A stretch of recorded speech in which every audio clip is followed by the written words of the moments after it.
Mantras of our Lord Sri Aurobindo. Our Lord Sri Aurobindo says a quieted mind, not necessarily motionless or silent, though it is good if one can have that at will, and a persistent aspiration in the heart are the two main keys of integral yoga. With always our love and blessings, says our Lord Sri Aurobindo.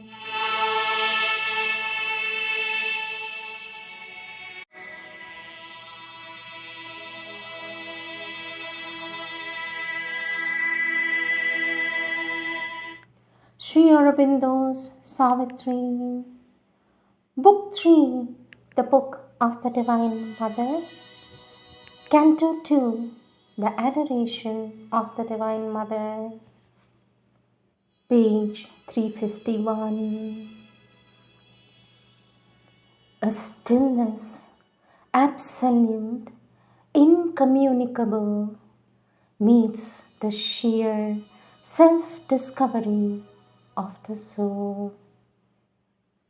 A wall of stillness shuts it from the world. A gulf of stillness swallows up the sense and makes unreal all that mind has known, all that the laboring senses still would weave, prolonging an image unreality. Self's vast spiritual silence occupies space. Only the inconceivable is left, only the nameless without space and time. Abolished is the burdening need of life.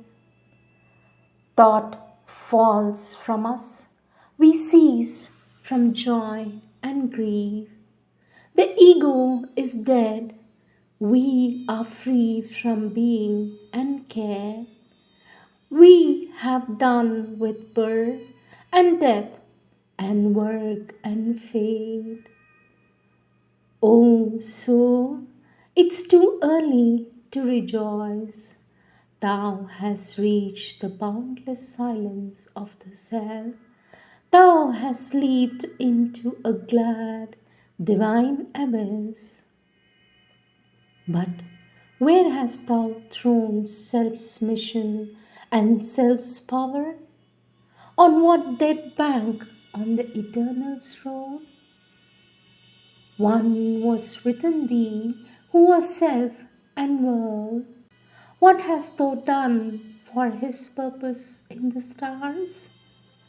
Escape brings not the victory and the crown. Something thou camest to do from the unknown, but nothing is finished, and the world goes on, because only half God's cosmic work is done. Only the everlasting No has neared and stared into thy eyes and killed thy heart. But where is the lover's everlasting Yes and immortality in the secret heart?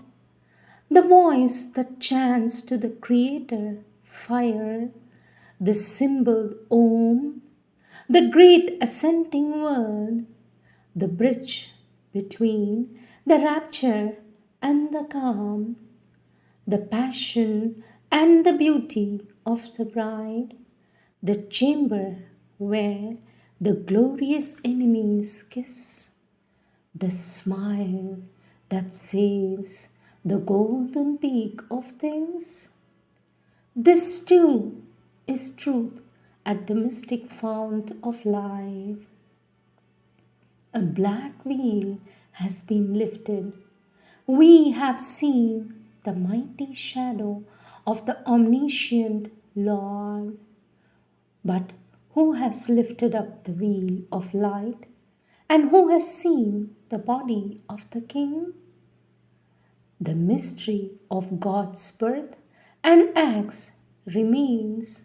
leaving unbroken the last chapter's seal, unsolved the riddle of the unfinished play. The cosmic player laughs within his mask, and still the last inviolate secret hides behind the human glory of a form, behind the gold eidolon of a name.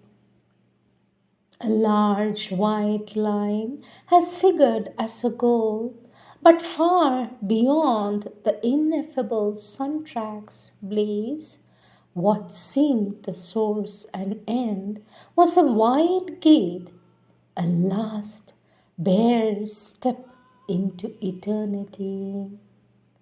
An eye has opened upon timelessness.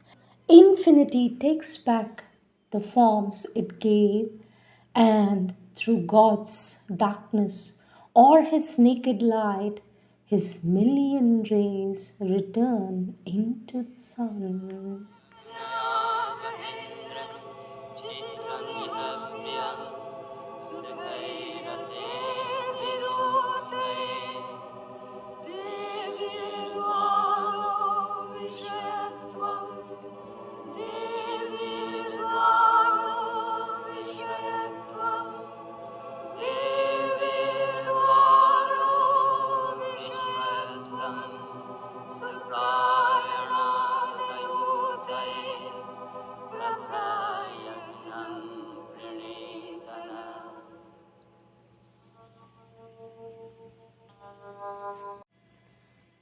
Words of our Divine Mother, taken from the collective works of our Divine Mother, compilations, book The Sunlit Path, topic Peace and Quiet. Learn to be quiet. Our Divine Mother says the noise made by all the words and all the ideas in your head is so deafening that it prevents you from hearing the truth when it wants to manifest. To learn to be quiet and silent when you have a problem to solve, instead of turning over in your head all the possibilities, all the consequences, all the possible things one should or should not do, if you remain quiet with an aspiration for goodwill, if possible, a need for goodwill, the solution comes very quickly. And as you're silent, you're able to hear it.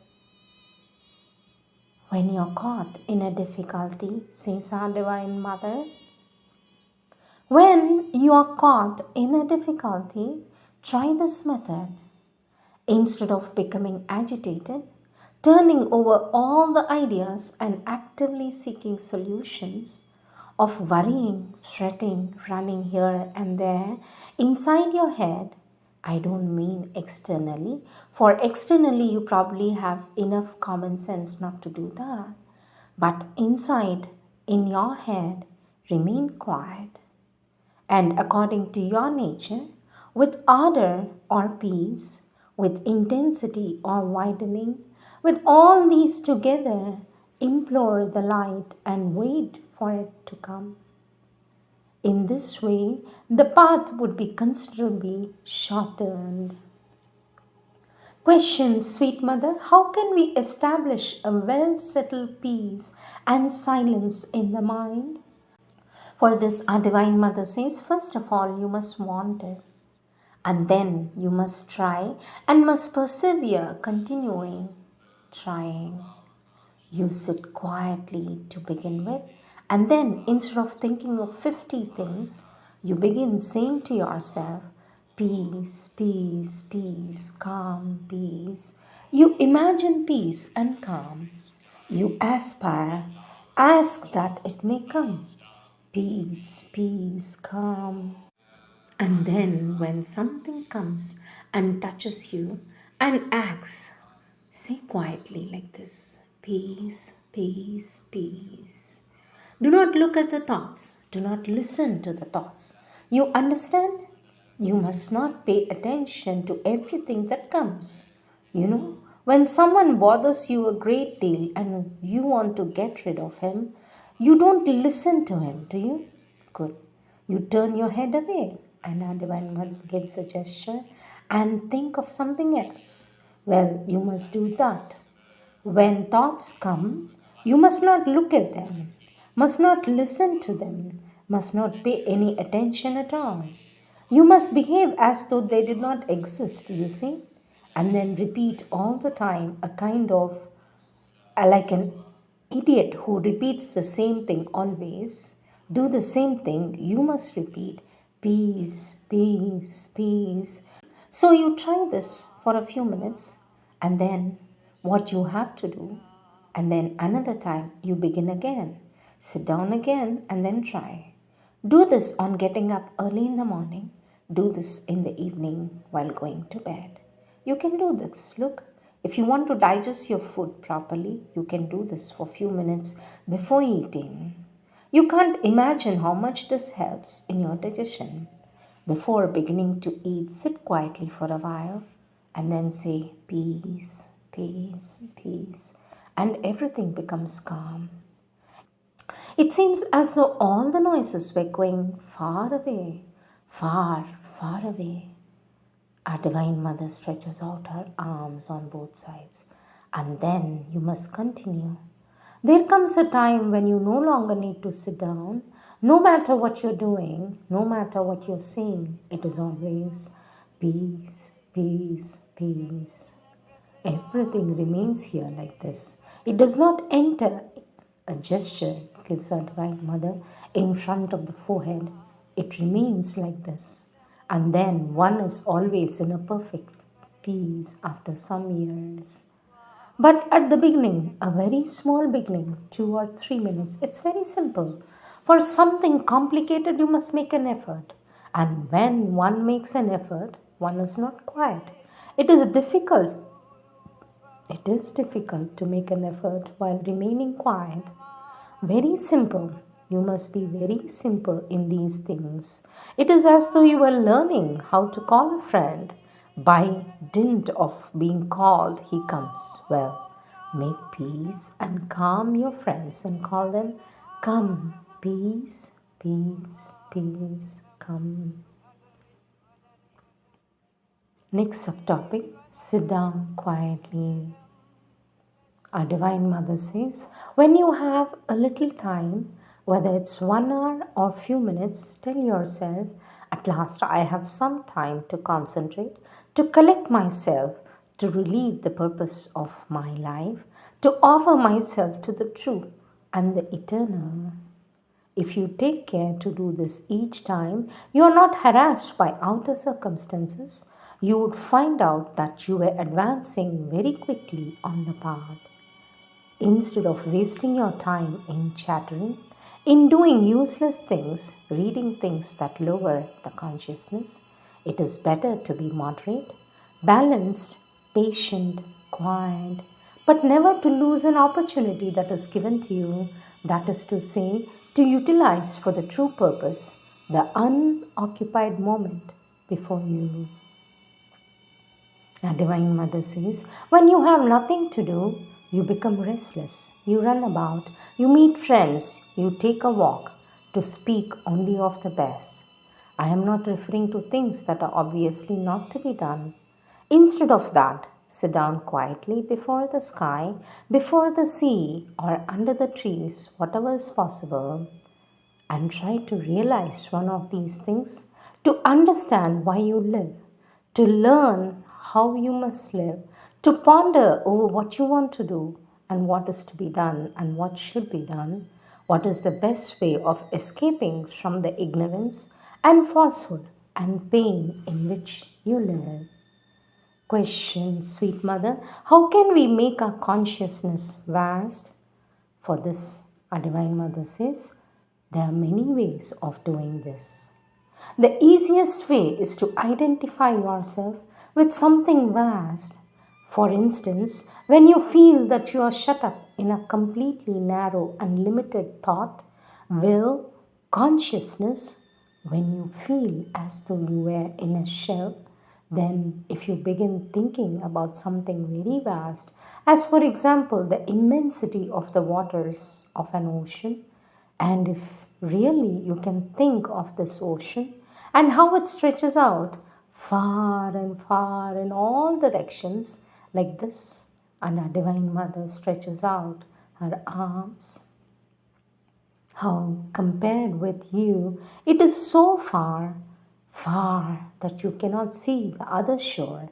You cannot reach its end anywhere, neither behind nor in the front, not to the right or to the left. It is wide, wide, wide. You think of this and then you feel that you're floating on this sea like that, and there are no limits. This is very easy. Then you can widen your consciousness a little. Divine Mother says, for others, for example, you begin looking at the sky, then they imagine all those spaces between all those stars and all that kind of infinity of spaces in which the earth is a tiny point and you too are very, very tiny point, smaller than an ant on the earth. And so you look at the sky and feel that you're floating in these infinite spaces between the planets, and that you're growing vaster and vaster to go farther and farther. Some people succeed with this. There is a way also by trying to identify yourself with all things upon earth. For example, when you have a small narrow vision of something and are hurt by others' vision or point of view, you must begin by shifting your consciousness, try to put it in others, and try gradually to identify yourself with all different ways of thinking of all others. This is a little more dangerous because to identify yourself or oneself with the thought and will of others means to identify oneself with a heap of stupidities and bad wills, and this may bring consequences which are not very good. But still, some people do this more easily. For instance, when they are in disagreement with someone, in order to widen their consciousness, they try to put themselves in the place of others and see the thing not from their own point of view, but from the point of view of the other. This widens their consciousness, though not as much as the first two ways I spoke of, which are very quite innocent.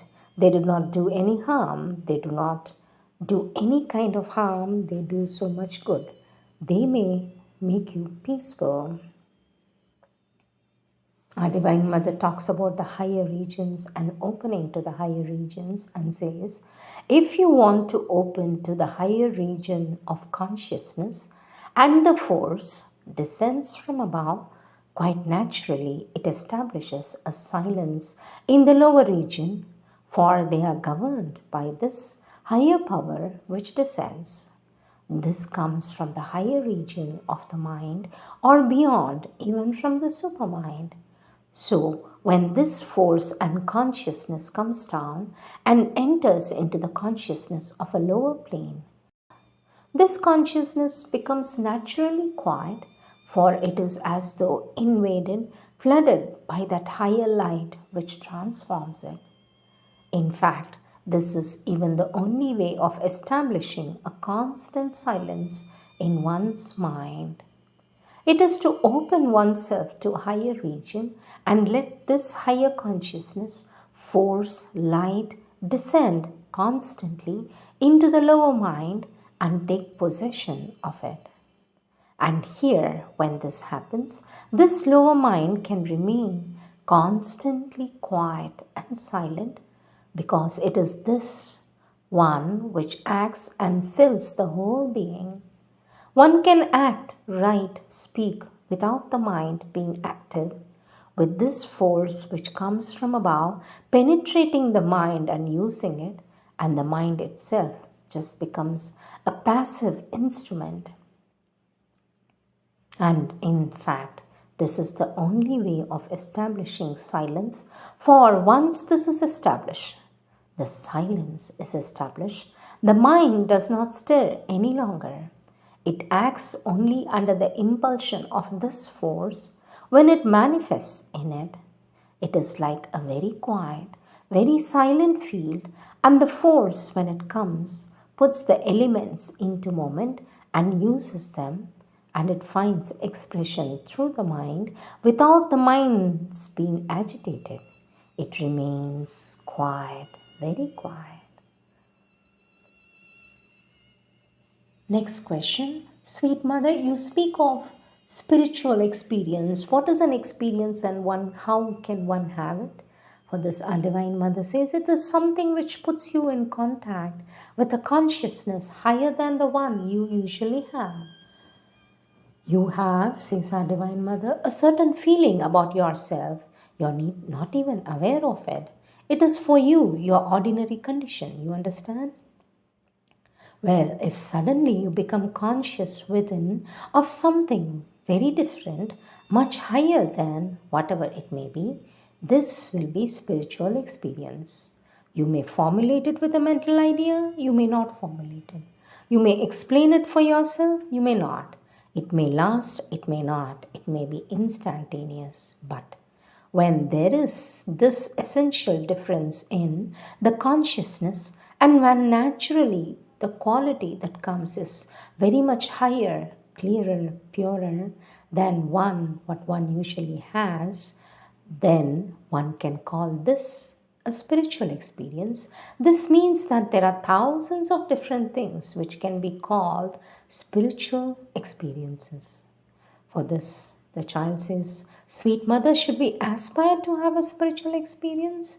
For this, our Divine Mother says, I think it is wiser to aspire, to make progress, to be more conscious, to be better and to do better than aspire for a spiritual experience, because that might open the door to more or less imaginary and falsified experiences, to moments of the vital which takes on the appearance of higher things. One may deceive oneself by having an aspiration for experiences. In fact, the experience must come spontaneously as a result of the inner progress, but not for itself or in itself, says our Divine Mother. Our Divine Mother says, Come out of words. The main trouble is that you think with words, but these words are empty of meaning. Most of the time, they are mere words. You talk of the divine, you talk of the supreme, you talk of yoga, you say many things, but does that all correspond in your head to something concrete, to a thought, a feeling, an idea, or an experience? Or are they simply words? You must see the thing, the experience behind the words. Here we speak of integral yoga, but elsewhere one would speak differently. Some would say, I'm seeking my raison d'etre, and so on. Those who have a religious bent will say, I want to find the divine presence. There are 50 ways of saying this, but it is a thing which is important. You must feel it in your head, in your heart, everywhere. It must be concrete, living. Otherwise, you cannot advance. You must come out of the words and get into action, get into experience, get into life, says our Divine Mother.